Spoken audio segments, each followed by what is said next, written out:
Газа е 50 км на некои си 10 км у ширина, да? 2 милиона луѓе, таму не се сите хамасовци, тоа е факт, но имаат поддржувачи. Драган Салтамарски е еден од неколкуте македонци кои не го напуштија Израел по отпочнувањето на конфликтот на 7 октомври. Тој веќе 8 години живее и работи во градот Батијамет, кој се наоѓа во близината на Тел Авив. Тука луѓето кои што се староседелци, они се навикнати на тоа, затоа што тоа не се случува 15 дена, тоа се случува многу години. Моментална ситуација, сега гледам на вести, а и ЦВА Дом, тоа е систем за јавување кога идат ракети. Сега во моментот повторно има ракетен напад, но подалеко од Тел Авив, тамо некаде од прилика околу Бен Гурион, но сите ракети се уништени у воздух.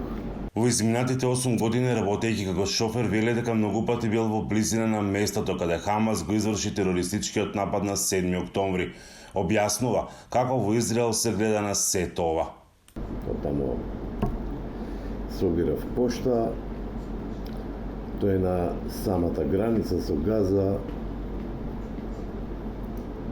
Овдека,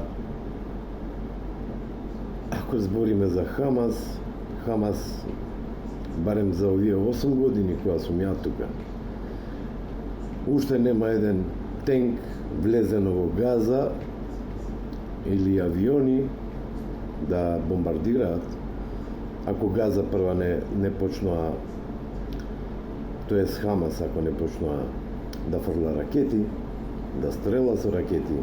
Каква грешка има тие направено со ова што го направија на 7, тоа Израел нема никој да им го прости, и не само Израел, него тоа никој не треба да им го прости. Да убиваш млади луѓе, што биле на забава, и тоа не да убиваш, него масакар да правиш. Да влегуваш под домови, тука има многу такви видеа, што просто е чудо. Они имаат за 15 дена пуштено повеќе од 7000 ракети.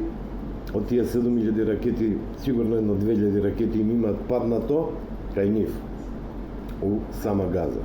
Затоа што се тоа рачно направени, без целни ракети, значи кај ќе падне. Вели дека голем број луѓе досега го напуштиле Израел и покрај се не планира да ја напушти државата. Очекува дека ситуацијата ќе се смири и оти ќе има дипломатско решение. Како што јавуваат журналисти во Израел, има повеќе од 7000 луѓе што напуштија од Израел.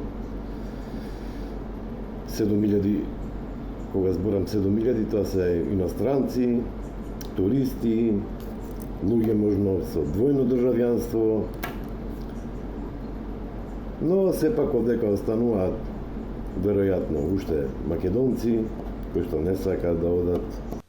Од Македонското министерство за надворешни работи не кажуваат уште колку македонски граѓани се наоѓаат во Израел.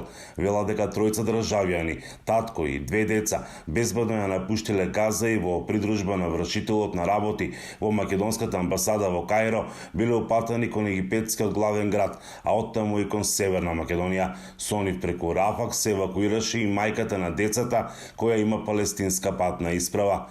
Во Газа има уште 20 македонски граѓани, брачен пар кои се исто така вклучени во официјалните листи за евакуација, но нивното напуштање на Газа зависи од околностите на терен, односно безбедносната проценка кој дел од Газа е најпогоден, а со тоа и потребата за итна евакуација на странски државјани, велат од МНР. Министерството преку својата дипломатска мрежа во Каиро и Тел Авив останува во постојана комуникација со надлежните институции во Египет и Израел, како и со наши државјани до завршувањето на целосно евакуирање на нашите граѓани, додаваат од Министерството.